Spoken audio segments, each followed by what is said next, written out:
आज जो हमने चीज़ पढ़नी है उसका नाम है operational amplifier op amps as a comparator. यानी कि ऑपरेशनल एम्पलीफायर जिसको हम शॉर्टली ओपीएम भी कहते हैं, आज उसको हम कंपैरेटर के तौर पर इस्तेमाल करेंगे। कंपैरेटर के तौर पर इस्तेमाल करने का मतलब क्या है, ये बात मैंने यहाँ पे लिखी है, इसको पढ़ते हैं और समझते हैं कि an operational amplifier OPM can be used as a comparator which means it compares two input voltages and produce a high or low output depending on which voltage is greater। इसका मतलब ये है कि अगर हम ऑपरेशनल एम्पलीफायर ओपीएम की बात करें जिसके अंदर दो इनपुट्स होती हैं और एक आउटपुट बाकी सप्लाई, जिसके बारे में बाद में हम बात करेंगे, तो कंपैरेटर के तौर पर इस्तेमाल करने का मतलब कि जो दो इनपुट्स हम देंगे इसका आपस में कंपैरिजन करेंगे और इसकी कंपैरिजन के मुताबिक इसके कंपैरिजन के बाद हम डिसाइड ये होगा कि आउटपुट पे आया हाई वैल्यू मिले या लो मिले। ज़ाहिर है वो डिपेंड करेगा इन दोनों इनपुट में से कौन सी हाई है कौन सी लो है। अब ये तो हमारे पास बेसिक्स होगी कि आज हमने पढ़ना क्या है। अब ऑपरेशन एम्पलीफायर है क्या, ये हम रिवाइज करते हैं। इस लेक्चर के अंदर जो कि हमने पढ़ा था ऑपरेशन एम्पलीफायर और पीएम्स एंड इट्स कैरेक्टरिस्टिक, इसके अंदर हमने बात की थी कि जो सर्किट्स होते हैं छोटे, जैसे मदरबोर्ड के अंदर जो छोटे छोटे सर्किट्स होते हैं, इस सर्किट्स के अंदर हम छोटे छोटे आईसीज जिसके अंदर बहुत ज़्यादा छोटे छोटे कंपोनेंट्स होते हैं इलेक्ट्रॉनिक, वो एक जगह पर ही बनाकर उसको इन जगह छोटे छोटे मदरबोर्ड्स के अंदर डालते हैं। अब होता क्या है कि जैसे इंटीग्रेटेड सर्किट जिसके अंदर जैसे मैंने कहा कि इलेक्ट्रॉनिक कंपोनेंट्स होते हैं, इसी तरह का एक इलेक्ट्रॉनिक आईसी जो होता है यानी इंटीग्रेटेड सर्किट होता है जिसके अंदर जिसका इस्तेमाल हम करते हैं एम्पलीफिकेशन के लिए या मैथमेटिकल ऑपरेशन के लिए। यानी सिग्नल को ये एम्पलीफाई करता है या उसको इसके अलावा आप कह लें उसको स्ट्रॉन्ग करता है, ऊंचा करता है जैसे आवाज़ को, या उसके साथ मैथमेटिकल ऑपरेशन जैसे प्लस माइनस डिवीजन वगैरह। इसके अलावा इसकी फिर हमने बाकी सारी चीज़ें सिंबल वगैरह देखा था, जिसमें एक जो प्लस वाला इनपुट होता है उसको नॉन इन्वर्टिंग कहते हैं, जबकि इन्वर्टिंग इनपुट जो कि माइनस वाला है, और बाकी सारी डिटेल हमने यहाँ पे देखी थी।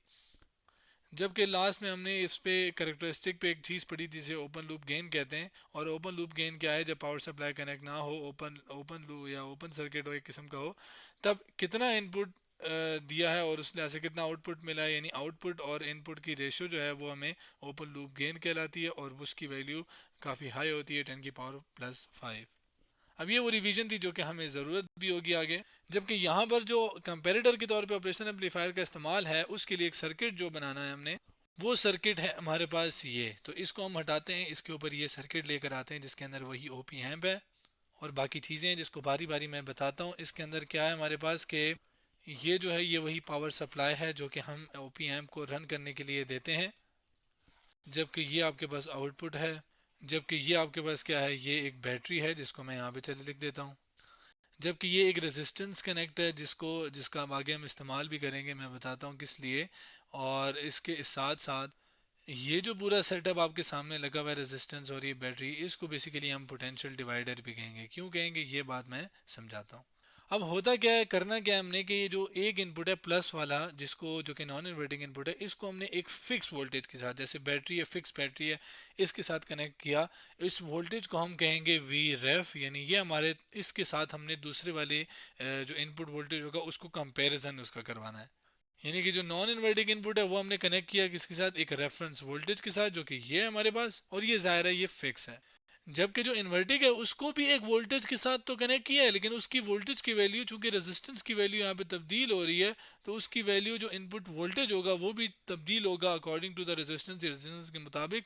इस वजह से हम कहते हैं ये पोटेंशियल डिवाइडर है जो कि पोटेंशियल को वोल्टेज को चेंज करेगा, डिवाइड करेगा। तो इस वजह से हम यहाँ पे लिखते हैं कि जो non sorry inverting component input है वो एक कनेक्ट किया इनपुट वोल्टेज के साथ, एक ऐसे इनपुट वोल्टेज के साथ जिसको हमने कंपेयर करना है किसके साथ, नीचे वाले रेफरेंस वोल्टेज के साथ। यानी ये जो है जिसको मैं चले यहाँ पे एरो दे देता हूँ, ये वाला जो वोल्टेज होगा ये कंपेयर करवाना है इसके साथ, ये फिक्स है, ये तब्दील होता रहेगा depending on potential divider resistance के ऊपर। ये जो एरो है इससे हम वैल्यू चेंज कर सकते हैं रेजिस्टेंस की। अब रेजिस्टेंस है क्या, जब करंट फ्लो होता है तो करंट के लिए एक रुकावट जिसे रेजिस्टेंस कहते हैं, ये वो चीज़ है।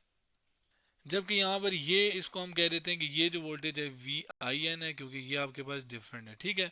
जबकि ये वी रेफ है जो कि यहाँ पर अप्लाई होगी। जबकि लास्ट में बात करते हैं वी ओ की, जो कि आउटपुट वोल्टेज हमें मिलेगा। जबकि पावर सप्लाई हमारे पास क्या है कि जो कि हमने इसको ओपीएम को रन करने के लिए इस्तेमाल करनी है, जो कि प्लस वीसीसी और माइनस वीसीसी होती है। प्लस वीसीसी मतलब हाई और ये लो। अब ये सारी सर्किट डायग्राम हमने देख ली, अब इसकी ज़रा वर्किंग पे बात करते हैं। अब वर्किंग के लिए मैंने नई साइड भी चीज़ें मैं ले आया हूँ। वर्किंग में सबसे पहले जो हमने बात करनी है वो करनी है ओपन लूप गेन की। यानी the O P amp in open loop gain has a very high gain. ठीक है, open loop mode has a very gain high gain, यानी कि जब हम इसके पावर सप्लाई कनेक्ट नहीं करते तो आपके पास जो गेन मिलता है, ओपन लूप गेन, जिसको हमने रिवीजन में भी देखा था, वो उसकी वैल्यू काफ़ी हाई होती है। और वो हमने पढ़ा था कि वो आपके पास क्या है, वो ए ओ एल से रिप्रेजेंट करते हैं, वो हमने देखा भी था। और वो आउटपुट, कितना आउटपुट मिला है और कितना इनपुट हमने दिया है। यहाँ पर इनपुट क्या होगा, वहाँ पर इनपुट क्या था, मैं रिवाइज कराता हूँ दोबारा से। यहाँ पे जो इनपुट था वो V प्लस और V माइनस के दरमियान जो डिफरेंस था वोल्टेज का, यानी इनपुट हमारे पास V प्लस और V माइनस के दरमियान डिफरेंस था। यानी इनपुट लिखूँ या V plus minus V minus लिखूँ, एक ही बात है। चूंकि वहां पर वी आई एन हम ऑलरेडी इसके वोल्टेज को कह चुके हैं, तो हम अपने आसानी के लिए इसको वी आई एन की बजाय इसको सिर्फ वी कहेंगे। किधर, इधर, ताकि कंफ्यूजन ना हो, क्योंकि वी आई एन ऑलरेडी हम दे चुके हैं। तो आपके पास जो वी आई एन है, सॉरी, जो वो ये इनपुट वोल्टेज है, वो हमारे पास किसके बराबर है, वो बराबर है v is equal to v plus minus v minus. ठीक है, वी प्लस क्या है, जो कि नॉन इन्वर्टिंग इनपुट पे वोल्टेज होगा, जो कि वी माइनस क्या है, जो कि इन्वर्टिंग पे होगा। ठीक है, ये मैं पहले यहाँ पे लेबल कर दूँ।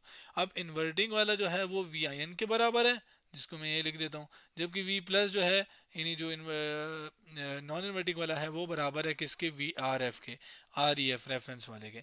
तो हम इसकी बजाय अपने वाली वैल्यूज डालते हैं इसकी जगह, यानी v की जगह मैं वैल्यू डालता हूँ v प्लस की जगह आर ई एफ, जबकि v माइनस की जगह v आई एन। अब ये वाली वैल्यू इसमें डाल के इसको थोड़ा सॉल्व करते हैं।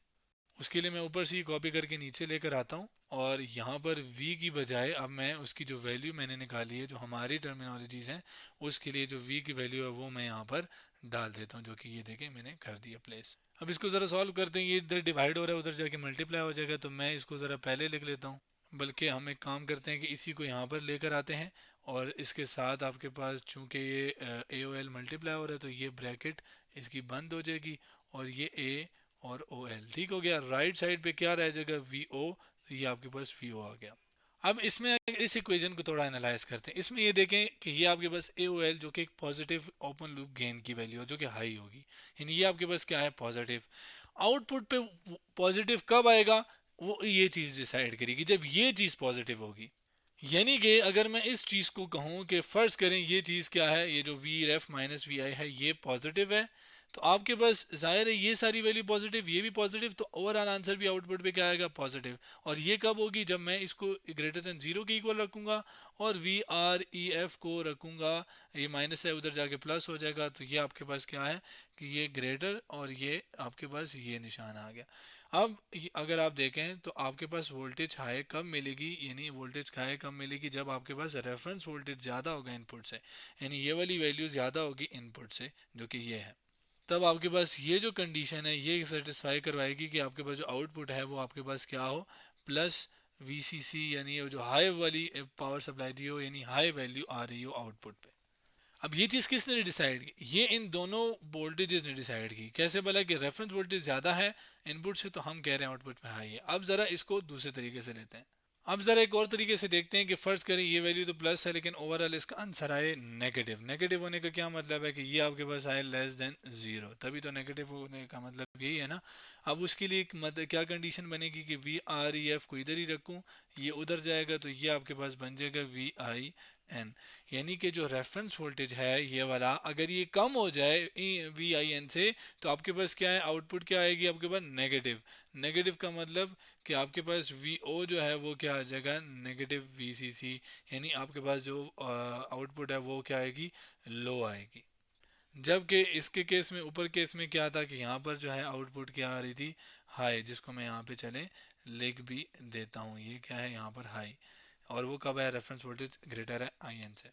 अभी हमने पढ़ तो लिया, लेकिन इसको एक डेली लाइफ मिसाल से मैं ज़्यादा अच्छा समझा देता हूँ। वो ये कि फ़र्ज़ करें हमारे पास ट्यूब लाइट्स हैं जो रात को होती हैं ना, जो रोड लाइट्स होती हैं आपके लिए, स्ट्रीट लाइट्स होती हैं, ठीक है, जिनको हम चाहते हैं कि वो खुद ब खुद ऑन हो जाए। अगर हम उसके अंदर ये इसी तरह OPM कनेक्ट कर दें, अब फ़र्ज़ करें इसके अंदर दो इनपुट्स हैं, एक जो है वो एक फिक्स हम ले लें, VREF ले लें, एक जो है वो लाइट के ऊपर डिपेंड करता है। लाइट होगी तो ये ज़्यादा होगा, लाइट नहीं होगी तो ये कम होगा। अब फ़र्ज़ करें रात की बात करते हैं, रात में लाइट नहीं है, लाइट नहीं होने का मतलब कि वी आई एन जो है वो कम है।